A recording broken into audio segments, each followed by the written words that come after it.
ओडिसाच्या बालासोर येथील फकीर मोहन कॉलेजमधील विद्यार्थिनीने विभाग प्रमुखाकडून झालेल्या लैंगिक छळामुळे आत्महत्येचा प्रयत्न केला होता.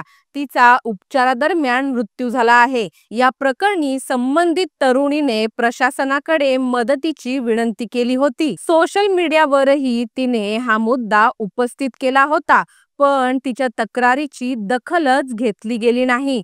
अखेर या साऱ्याला कंटाळून तिने टोकाचं पाऊल उचललं. या घटनेचा तपशील सांगणारा हा व्हिडिओ. नमस्कार, मी अनुष्का आणि तुम्ही पाहताय दैनिक राज्य लोकतंत्र. ही धक्कादायक आणि हृदयद्रावक घटना ओडिसातील भुवनेश्वर येथे 12 जुलै रोजी शनिवारी दुपारी घडली. लैंगिक छळाचा बळी ठरलेली ही विद्यार्थिनी भुवनेश्वर येथील अखिल भारतीय आयुर्विज्ञान संस्था एम्स रुग्णालयात दाखल होती आणि तिच्यावर उपचार सुरू होते. मात्र तिची प्रकृती गंभीर असल्याने सर्व डॉक्टरांचे प्रयत्न निष्फळ ठरले. तिच्या मृत्यूने संपूर्ण राज्यात संतापाची लाट उसळली आहे. ही विद्यार्थिनी बीएड अभ्यासक्रम शिकत होती. तिच्या कुटुंबियांनी सांगितले की गेल्या अनेक महिन्यांपासून तिचा विभाग प्रमुख समीर साहू यांनी लैंगिक छळ करत होते. विद्यार्थिनीने या विरोधात कॉलेज प्रशासनाकडे तक्रार दाखल केली होती. मात्र संबंधित प्रशासनाने कोणतीही ठोस कारवाई केली नाही. इतकंच नव्हे तर तिने ही संपूर्ण बाब सोशल मीडियावर पोस्ट करत न्यायाची मागणी केली होती.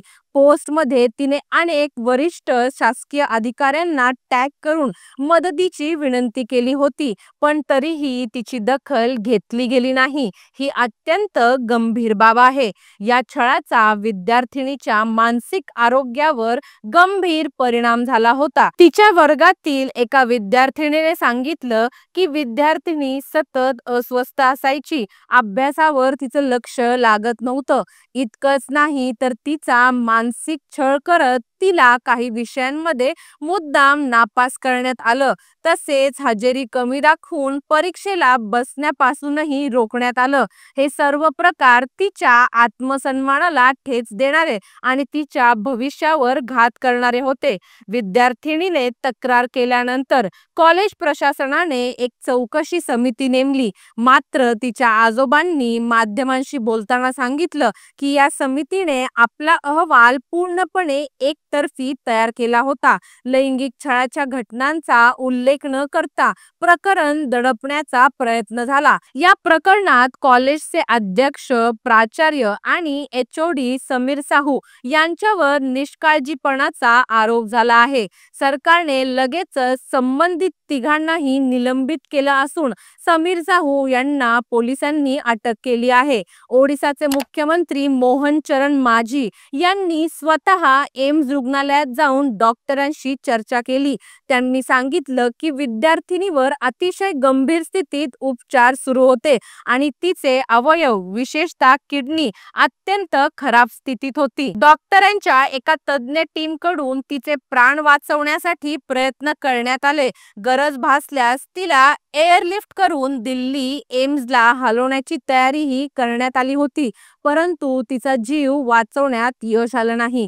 मुख्यमंत्री मांझी यांनी म्हटलं आहे की ही घटना अत्यंत दुर्दैवी असून यामध्ये दोषींवर कडक कारवाई केली जाईल. या प्रकरणाची उच्चस्तरीय चौकशी सुरू असून अशा घटना पुन्हा कुठल्याही शैक्षणिक संस्थेत घडू नयेत यासाठी सरकार पावलं उचलणार आहेत, असंही त्यांनी यावेळी सांगितलं. उच्च शिक्षण मंत्री सूर्यवंशी सूरज यांनीही तात्काळ आरोपी प्राध्यापक समीर साहू, प्राचार्य दिलीप घोष आणि कॉलेज अध्यक्षांना निलंबित केल्याचे जाहीर केले.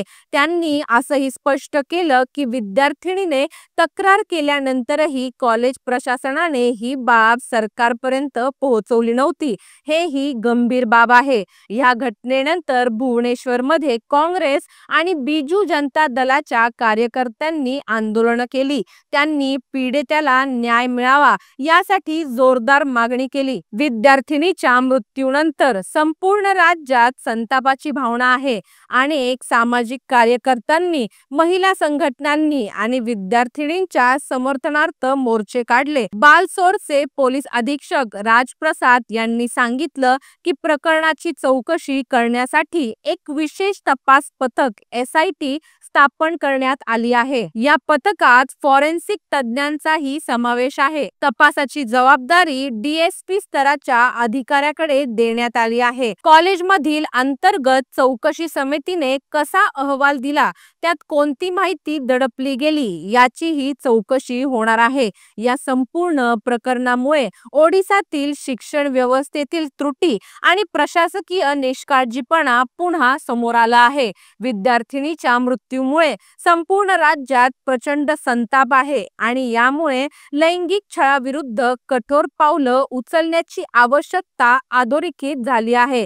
आता सरकार आणि प्रशासन यांची खरी परीक्षा सुरू झाली आहे। केवळ दोषींना शिक्षा करून नव्हे, तर अशी दुर्दैवी पुनरावृत्ती रोखण्यासाठी संस्थात्मक सुधारणा करण्याच्या दिशेने। बाकी याबाबत तुम्हाला काय वाटतं आम्हाला कमेंट करून नक्की कळवा। आणि जर राज्य लोकतंत्र चॅनलवर नवीन असाल तर चॅनलला लाईक, शेअर आणि सबस्क्राईब करायला विसरू नका। धन्यवाद। दैनिक राज्य लोकतंत्र।